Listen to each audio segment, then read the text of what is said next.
அப்பரும் சம்பந்தரும் பாடி வழிபட்ட திருக்கொள்ளிக்காடுதனில் அருள் பாலிக்கும் கருணை மிகு அன்னை மெல்லடி அம்மை உடன் அருள்மிகு அப்பன் அக்னீஸ்வரன் திருவடிகளே சரணம். அம்மையப்பன் திருவடிகளே சரணம். கருணை மிகு திருவடிகளே சரணம். அம்மையப்பன் திருவடிகளே சரணம்.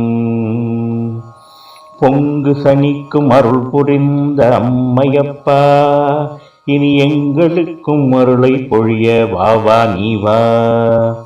ஓம் ஓம் சிவ சிவ சிவ ஓம் ஓம் ஹர ஹர ஹர ஓம் ஓம் பவ பவ பவ ஓம் சிவ ஓம் சக்தி ஓம்.